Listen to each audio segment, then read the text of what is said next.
Welcome to Windy Videos. Today I'm going to try to share some good, useful information about how I've been able to restore, rebuild, refinish, recover many motorcycle seats over the course of my illustrious career restoring motorcycles. If you're new to the channel, we do other things on this channel. Of course, we have two-stroke projects, carbon fiber work. We paint wheels, custom wheels.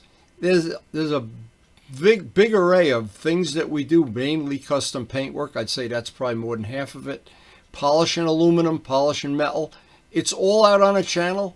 You can search the channel for any one of these topics and up will come a lot of videos. But today we're going to show how to properly do a motorcycle seat.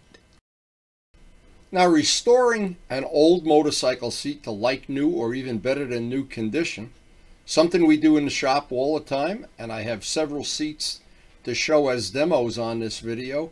It's a relatively simple, straightforward job. You don't need a lot of expensive tools. First tool you need is a wire cutter type of tool to pull out all the old staples, take out all the old hardware, of course, and of course get the old cover off so you can see what you're dealing with right away. Now, getting those old staples out sometimes can be a lot harder when they're rusted in than you think, and you don't want to leave half of the staple in there because it's a little razor blade while you're working on the project later in the project. It's a good idea to get them all out, and it can be time consuming because some of them, in this case, we're working on a 250 Ninja seat. That's about 20 years old, I believe, and some of them are rusted in there pretty well. Now, you're going to need some batting or not have the batting. If the seat is in relatively good shape, the foam, you don't need batting. In this case, we needed batting. Batting comes in different thicknesses. You can buy all of this stuff at Joann Fabric or on the internet. And it comes in various thicknesses, relatively inexpensive. Enough to do 4 or 5 motorcycle seats is about $10. So you want to have some batting. If the foam is in rough shape, that'll smooth it out. It'll tend to make it look real nice. You need a can of spray adhesive. Not important what brand it is. It's only going to do a little temporary tack the job in place as you're working on it. In this case, we used Elmer's. Again, all this stuff is available from Joann Fabric or any craft store like Michael's. And we usually have some stores like that pretty close to our neighborhood. We want to lay the batting on. And now because of the contact cement, it's going to kind of conform. When we're all done, we want to trim off the extra. Again, this is relatively straightforward stuff here.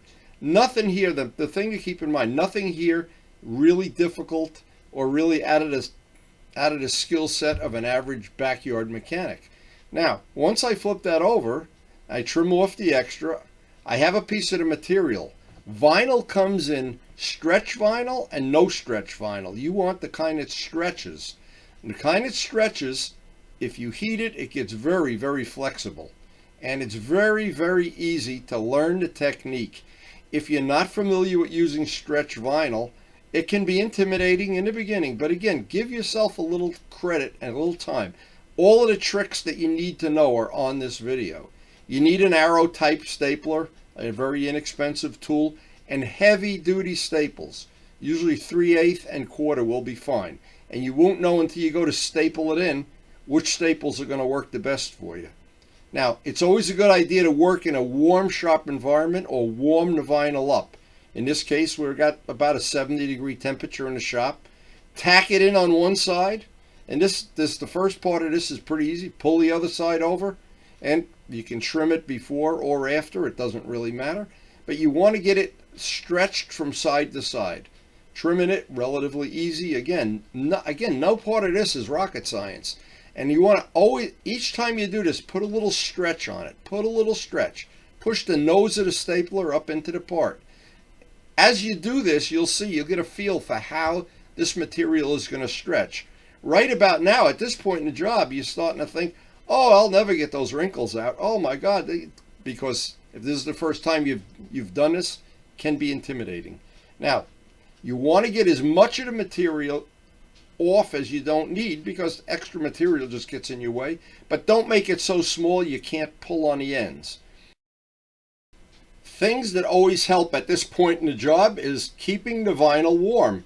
And you can constantly hit it with your heat gun, or in any way, work in a warmer environment, work outside in the sunshine. Anything that makes the vinyl warmer is going to make it easier to stretch. It's okay to stretch it over and over and over. Now, what makes people think, oh, I got a wrinkle there, oh, I'll never get it out. It's not true. You've got to work this back and forth over and over and over. Keep stretching it, moving the staples, stretching it, moving the staples, stretching it. And once you do that and you see how you can get the wrinkles out. Now that wrinkle, if I were to take the wrinkle from exactly the opposite point to point and go in the opposite direction, little by little, that wrinkle is going to come out. And if I heat it, it's going to come out even a little sooner. But it's a back and forth thing, back and forth. You've got to go exactly the opposite of the wrinkle. If it's going from front to back, you pull it sideways. Exactly the opposite. And once you see, little by little, it's coming out. Look at that. And little by little, and little by little, keep taking the staples out.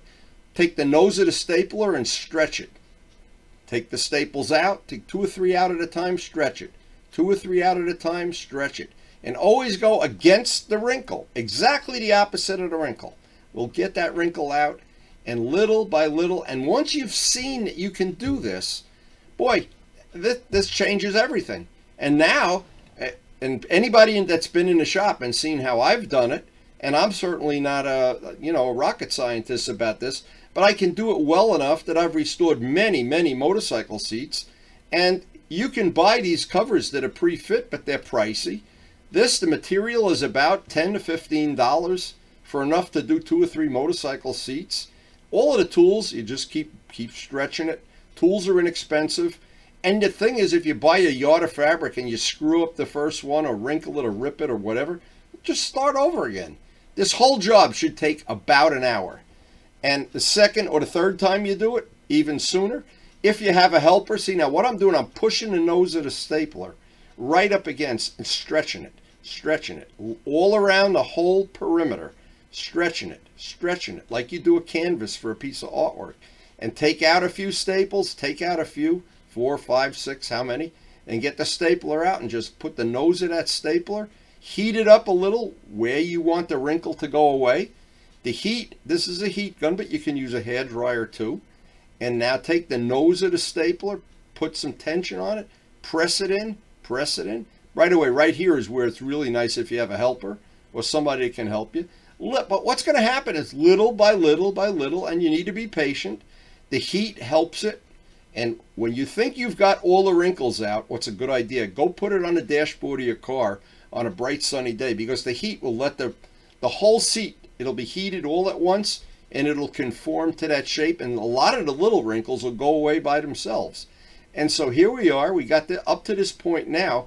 It's been sitting for about a half an hour, and I'm still putting more staples in it. I want to put now I'll call these the final staples. Once I get the final staples in, I know the wrinkles are all out. Now I can take my little hammer, or you can take the end of a pair of pliers even, and just push the staples down so that while you're working on a motorcycle or working around the motorcycle, you don't catch a sharp edge from a staple. Just put a final little touch on the job. Then you can also trim off the last little bit of the vinyl. You can hammer those staples down. Now, the seats this type of seat is the most difficult up in the front. The easiest is in the back. You can do the back as a practice. Save the front for the final. But again, this whole job should cost between $10 and $20. And a new seat or seat cover can be over $100. And you can do this yourself in about an hour. Even if you have to do it twice, it'll be very satisfying when you get the first one done. It's very satisfying. Now the next seat I want to show is for a Ducati Monster, an older one. And I had a helper this day, which makes this a lot easier. But of course, each seat is just a little different. In this case, the foam rubber was really in bad shape. So we did a lot of extra work with the batting. We got the heavy duty batting out. And to try to smooth that out as much as possible. Now, of course, if you could replace the rubber on this, well, good luck with that if you try. I have tried that and had not as good luck as just going over the bad rubber with batting, or even covering over. I even had tried some soft rubber, a 1/4 inch rubber going over the old rubber. But once the part has a rip in it or a tear, even if you cover it with vinyl, it doesn't cover that little spot up. That's the problem. So the batting is a critical thing when the seats are really in bad shape. When they're not in bad shape, when they're not in terrible shape, you can go right over the old seat cover, but then you have to use the longer staples. But you can see here how bad the shape of that rubber was. But we decided we're going to get extra batting on it. We're going to do a really good job of getting it stretched out and covering all the little cracks in the original foam. And this belonged to Luciano, and he really did a good job working out all the corners, working out the edges, trimming everything. And of course, we used this exactly the same technique as I showed on the Kawasaki seat. This is the part is leave a little bit of the batting to wrap around the edge, because it's that lower edge. You don't want it to become a razor blade. It starts to cut the vinyl. So leaving yourself a little bit of extra, and I'm guessing an inch is good on the batting, because the batting doesn't keep the staples from going in. Like if you were doing this with soft foam rubber, you'd have to allow for a little bit extra length on the staples. But again, the batting covers up a lot of the parts that are wrong with the rubber, or anything that's wrong if you're going over an old seat cover. Without taking the old seat cover off, the batting is the best way to do it. Now, there's a lot of other ways to do this, but this way seems to work very well for the majority of motorcycle seats that I've done. And because it's low key, and you can undo it if you don't like the seat and you didn't want, for example, you didn't want to have black batting, you can go get green batting or red or whatever. I'm not batting the vinyl. The vinyl is relatively inexpensive too, and of course in the last couple of years everything's gone up in price. But this is not a real pricey thing. This is not hundreds and hundreds of dollars. And the technique that we use, I think anybody can learn this in 1 or 2 shots. And stretching it out exactly the same as I showed, but with a helper it's a lot easier. A lot easier. And what we did on this, we just kept going back and forth till we pulled out all the wrinkles. Got it as stretched as tight as I thought we possibly could. And then I thought, well, you know what, because the way this played out, and because I had a helper, I have a power stapler. And the power stapler makes for a really good job if the plastic nylon that you're going into is thick enough. You can't use a power stapler on some of the seats where the nylon is so thin, but on this one we could. So we took out the power stapler, and once everything is totally stretched, you don't want to use the power stapler till everything is totally stretched, because pulling these power staples out is a lot more work. But it does result in a nicer job, and when you're all done, you trim off the excess with a brand new razor blade. And then I always like to put it out on the dashboard of the car. I have a black car, and let that cook under the windshield for about an hour, and then bring it back in, and if anything still is a little wrinkly, put another extra little stretch on it. But usually just putting it out in the sun will make it perfect. So it's worth mentioning too, there were a couple of things. The different vinyls, and there's thick vinyl and thin vinyl. I've tried using thin vinyl and thick vinyl and different ones, but they all pretty much obey the same rules. The rules are, no matter how you try to stretch them out over a complex shape, they always need to be stretched in pieces. And in this case, I wanted to show this in fast forward. This was one that was really resisting being stretched right to the last minute. And just the thing is that always, because it's got that big hump in the seat, and just to keep after it, pull out the staples and get used to using that nose of the stapler to stretch. And it's a little technique that once you develop and get rid of some of that extra material, heat is always your friend. And I always think, if I lived in sunny California or Florida, I'd do this out in the backyard and just let the sun do the work. But the heat gun is always your friend. And patience is a big thing. Now here we want to get that wrinkle out of the side, and it's just a question of take the staples out, warm the vinyl, use the nose of the gun to stretch it, just keep stretching it over and over and over. And if you know that that's how it's going to be, it's pretty pretty easy to figure this out. Now, it's always, again, I'm repeating this, it's always up in the front on most of the modern motorcycle shapes. They curve up in the front and they get thin. And I always leave that for the very end of the job because that tends to be pretty labor intensive.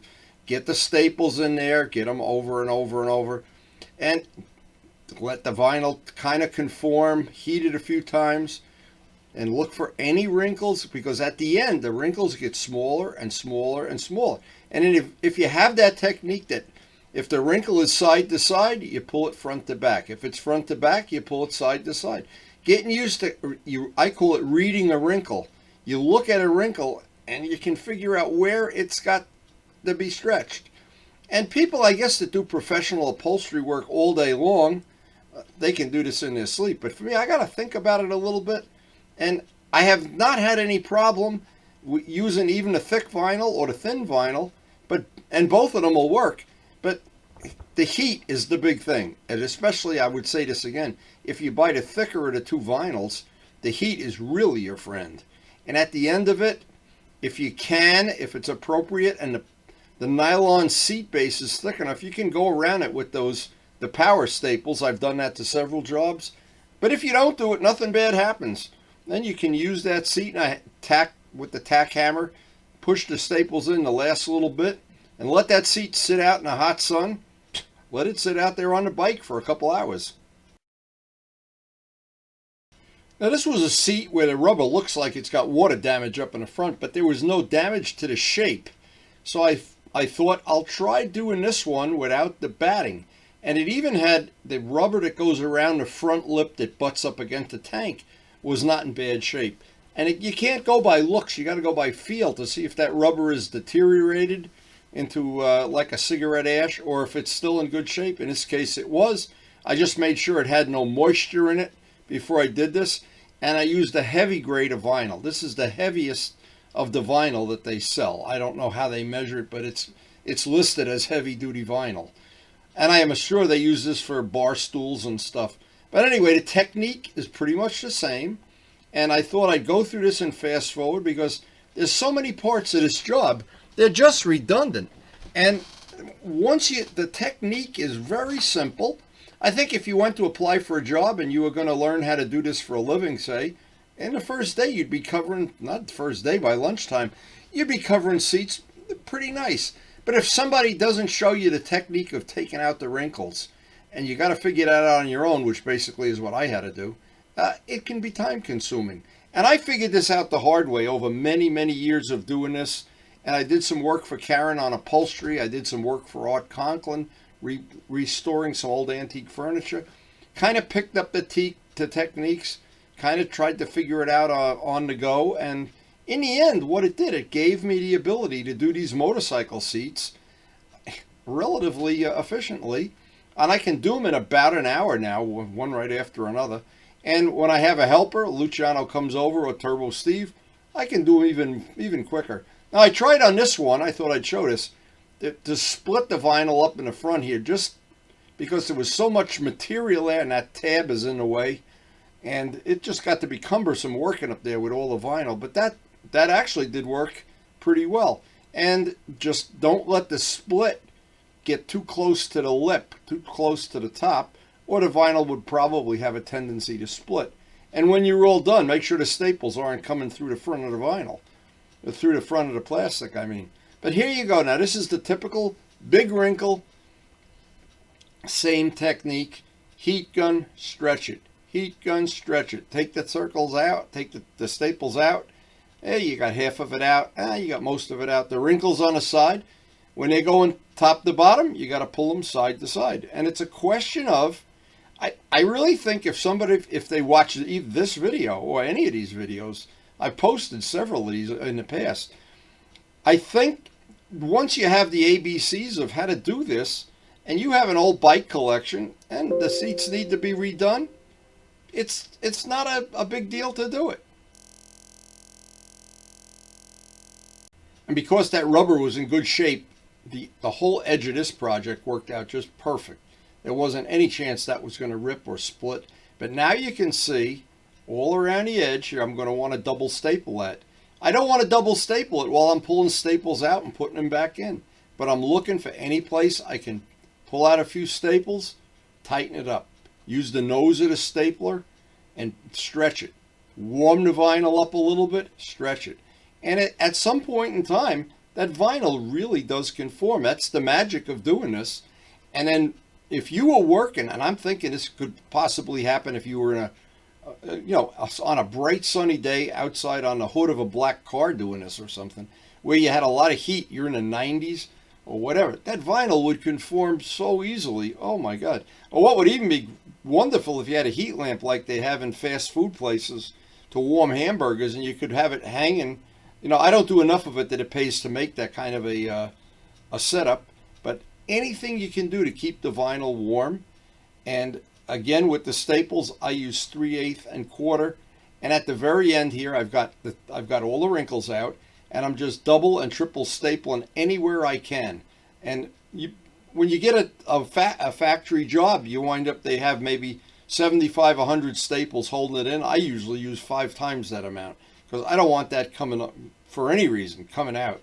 And if I have to recover it, it's going to be a job pulling all those staples out. But every once in a while, you may rip a seat, or some of the vinyl, who knows what, if it stretches and it has a wrinkle that you can't get out and you overstretch it or whatever. You want to always be able to replace that seat cover. You're looking at about a $10 piece of vinyl, a couple of bucks for staples, and about an hour of your time.